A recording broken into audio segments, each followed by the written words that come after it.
කොයි වෙලෙත් කහිනවා කක් කක් ගග කොයි වෙලෙත් කහිනවා. මේක තමයි ඖෂධේ. මේ ලස්සන ශූටි මලක් තියෙනවා. මේ පොඩි කොලයක් තියෙනවා. ඉතින් මේ සුබ දවසක් අද කැපුම් කීරියා අහලා තියෙන්නේ. කැපුම් කීරියා ගැන තමයි අපි කියන්න හදන්නේ.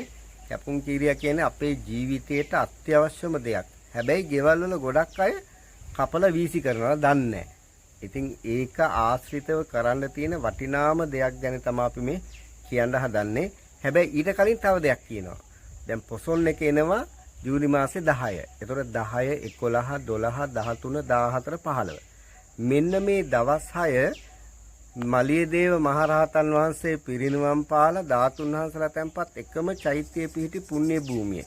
මිහින්තලේ ගල්මඩුව ඓතිහාසික සුළුගුළු විහාර රාජමහා විහාරයේදී පොසොන් කලාපයක්ම කෙරෙනවා. විශේෂයෙන්ම අපිට විශේෂ අනුග්‍රාහකත්වයක් දෙනවා උසුර ලංකා ඉලෙක්ට්‍රිකල්ස් එකේ ලොකු මහත්තයා. එයා තමයි නොමිලේ තොරණ දීලා මේ පන්සල දියුණු කරගන්න මේ වෙදමෙදුරට ආධාරයක් ගන්න කියලා හැඟීමෙන් දෙන්නේ. එතකොට මෙන්න මේ දවස් 6 පුරාවටම කැමැති පින්වතුන්ට ඒ කියන්නේ තරුණ සංවිධානයක්, වැඩිහිටි සංවිධානයක් වේවා, පුද්ගලික වශයෙන් හෝ වේවා, තමන් නමින් මිය පියාරලව ගිය ඥාතියෙක් වෙනුවෙන් වේවා, උපන්දිනයක් වෙනුවෙන් වේවා, මේ දුෂ්කර ගම්මානයක දුෂ්කර පන්සලකදී මේ පවත්වන පින්කමට අනුග්‍රහයක් වශයෙන් ඒ දවස් 6න් ජූනි 10, 11, 12, 13, 14, 15 මේ දවස් 6න් එක දවසක බද්දන්සලක් දෙන්න කැමති කෙනෙක් ඉන්නවා නම් අපිට කතා කරන්න.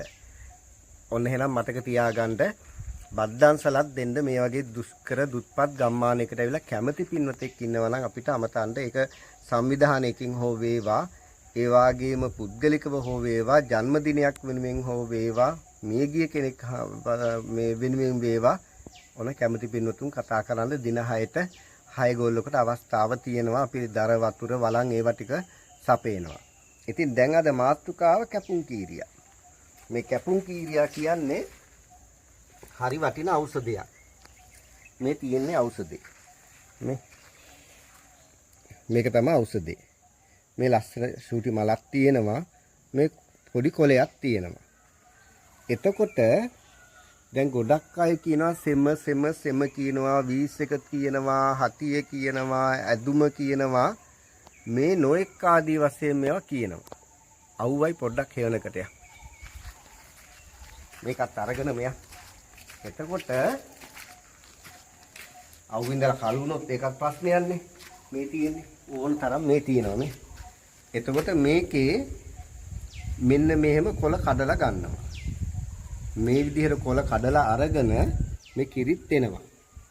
කොළ කඩලා අරගෙන හොඳට සෝදලා මැටි මුට්ටියක වතුර ටිකක් දාලා දරලිබක තම්බලා බොන්න පුළුවන්. මොකද්ද වෙන ගුණදායකත්වය?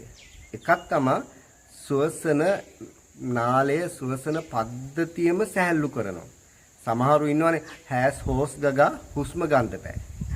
ගානවා. ඊළඟට ඇදුම කියනවා, හතිය කියනවා, නානාවිද දේවල් කියනවා. එහෙනම් මෙන්න විසඳුම මේ කොළ ටිකක් ගත්තා, කැඩුවා, තැඹුවා, තේ වගේ බිව්වා. අමු වෙනුත් හොඳයි. ඊළඟට තවත් ඕනනම් මේ කොළ ටිකක් කඩලා සෝදලා වේලලා තියාගන්නවා. වේලුණාට පස්සේ කොලේ නිකම්ම කුඩු වෙනවා. ඊට පස්සේ උණු වතුර ටිකක් අරගෙන කෝපි වගේ මේක චුට්ටක් දාලා බිව්වහම හරි. ඒතර සම්පූර්ණ ඔය මොලේ ඉඳන් එන සියලුම සුවසන ප්‍රශ්න වලට සම්පූර්ණ විසඳුමක්. සමහරුන්ගේ පෙනහැල්ලේ සෙම කියනවා, පපුවේ සෙම කියනවා. ඒ සියල්ලටම හොඳම විසඳුමක්. ඒ වගේම තමයි මේක ප්‍රතිශක්තිකරන හොඳ ඖෂධයක්. යම්කිසි කෙනෙක්ගේ ඇඟේ ප්‍රතිශක්තිකරණය අඩුයි නම් ඒ අයටත් හොඳම ඖෂධයක් තමයි මේක. ඊළඟට අපි දන්නවා මේ අපේ බඩවැලේ තුවාලද, දැවිල්ලද, ඕවා මේවා කියලා නානාවිද දේවල් කියනවනේ. අපේ බඩ දනවා කියයි, බඩේ තුවාල කියයි. ඒ අයටත් මේක හොඳ ඖෂධයක්. ඊළඟට තව එකක් තමයි අපි කාන්තාවන්ගේ ඔසොප් චක්‍රය ගැන දන්නවා. සමහරුන්ට ඔසොප් වීම සිද්ධ වෙනකොට හරි වේදනාවක් දැනෙනවා. අන්න ඒ අයටත් මේක තම්බලා බොනවා නම් වේදනාවකින් තොරව ඒ කටයුත්ත සිද්ධ වෙනවා. ඒතර කල්පනා කරලා බලන්න මේක නිකන් උදුළු ගාලා බීසි කරන පැලයක්.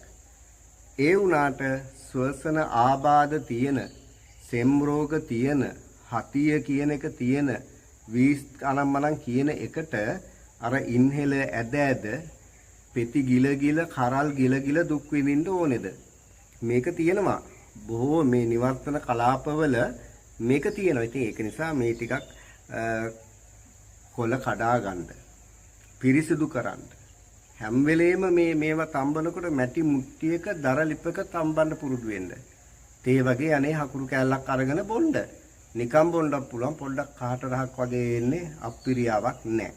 එතකොට සුවසන සම්පූර්ණ හරි පහසු වෙනවා, හරි සැහැල්ලු වෙනවා.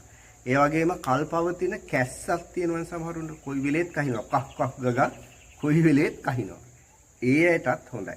මෙන්න මේ ආදි වශයෙන් මහා ගුණදායක ඖෂධයක් තමයි මේ කැපුම් කීරියා කියන්නේ. මේකට එක එක පළාත්වල එක එක නම් කියනවා.